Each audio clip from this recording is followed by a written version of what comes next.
It's soul-destroying to see the wool prices so low when it's the most amazing natural product.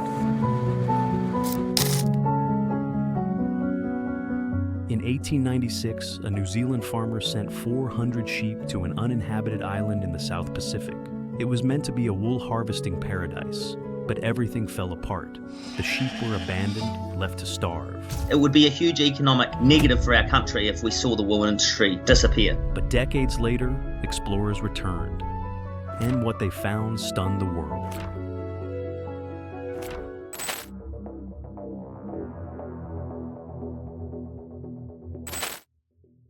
The abandoned flock. Campbell Island, an isolated patch of land surrounded by frigid ocean currents, became the stage for one of nature's most bizarre survival stories. In 1896, James Gordon, a settler from Gisborne, leased the island from the New Zealand government under a pastoral licensing scheme. He shipped 400 sheep and building materials across the sea, hoping to capitalize on the booming wool trade. But Gordon's ambitions were short-lived. By 1900, he was forced to abandon the project due to financial hardship. Captain Tucker took over the lease and doubled down. Over the next several years, he sent additional shipments of sheep, merino, and crossbreeds until the flock swelled to nearly 8,000 by 1913. At first, the island's wild yet fertile terrain seemed to nourish them. With no natural predators, only the fierce wind and rocky soil challenged them. Native megaherbs provided unusual sustenance, and the sheep, bred for wool rather than wilderness, managed to graze and grow. But paradise started to collapse. Overgrazing damaged the fragile ecosystem, leading to food shortages. By 1931, the flock had dwindled to around 4,000. Supplies faltered, and communication with the mainland ceased. Workers were marooned for 2 years before a rescue ship returned, too late for the enterprise to be salvaged. The wool's worth couldn't even offset the cost of recovery. The final blow came when the project was officially abandoned, yet the sheep were left behind, 4,000 animals, domesticated and dependent, now stranded on cliffs battered by Antarctic winds, left to face nature alone. The Barren Island. Campbell Island, though picturesque from a distance, is a harsh and hostile domain. Situated over 600 kilometers south of mainland New Zealand, it's a sub-Antarctic outpost dominated by cliffs rising up from the angry seas, relentless wind, and bone-chilling cold year-round. Few life forms thrive here, and humans even less so. Its landscape is dominated by megaherbs, giant flowering plants with vibrant colors and massive leaves that evolve to capture every ounce of light in the dim southern climate.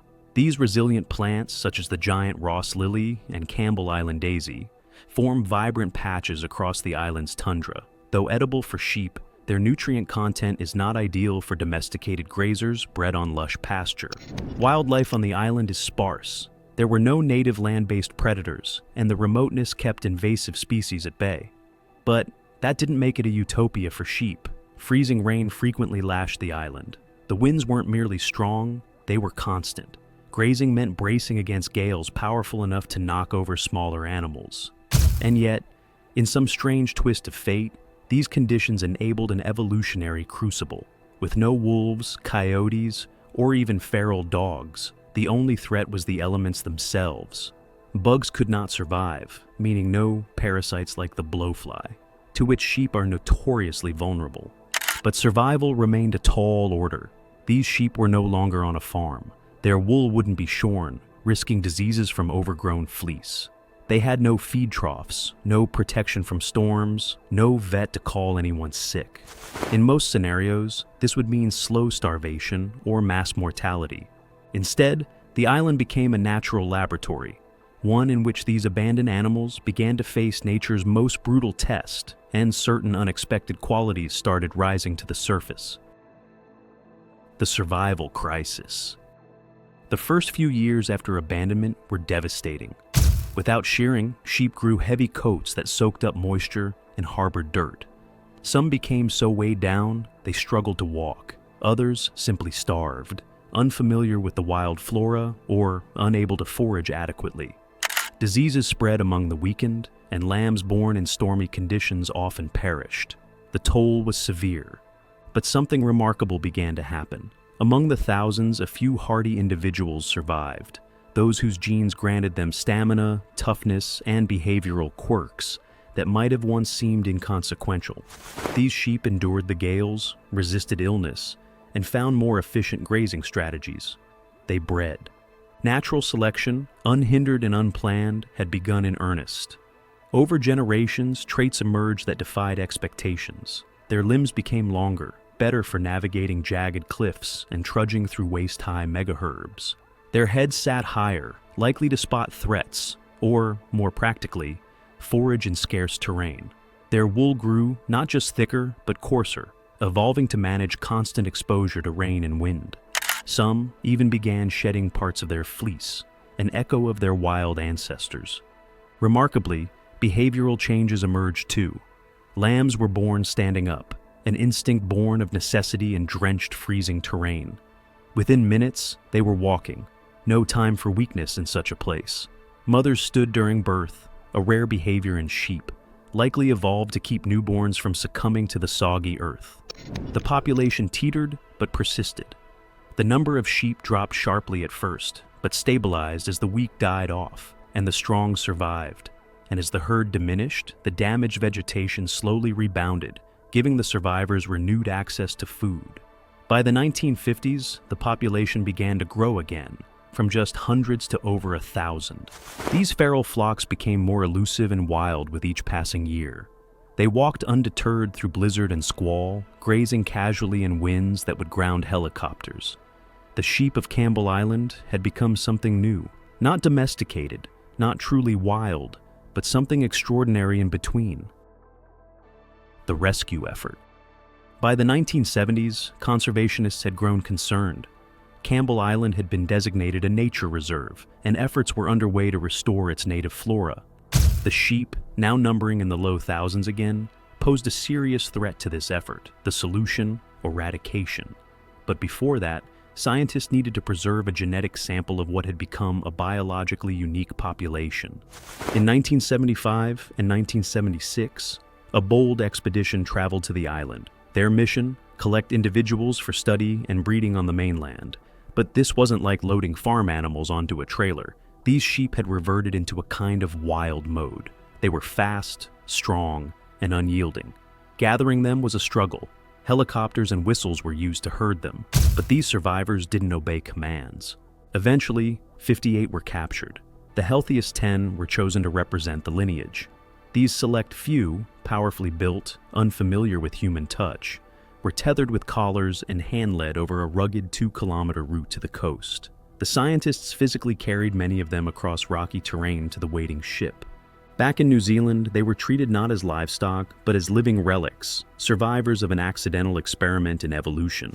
The herd was preserved at a facility where the goal was careful, controlled breeding to maintain their genetic integrity. Researchers monitored their unique traits and investigated how 2 generations of isolation had literally transformed their DNA and behavior. Once sheared and cleaned, these sheep still stood out. Their wool was coarse and uneven, evolved to shed rather than accumulate. Their jaws protruded slightly, reshaped by tearing on dense native plants. Their lambs were unusually large and self-reliant, and the ewes demonstrated maternal behaviors more akin to feral deer than domestic sheep. Astonishingly, these wild woolies may have been the closest thing to a new breed humans had ever accidentally created. The aftermath revelation. By the late 1980s, the remaining sheep on the island were cold. The government had made its choice: preserve the island's endangered flora at the expense of the feral flock. Yet, thanks to the 1970s mission, a remnant survived in captivity.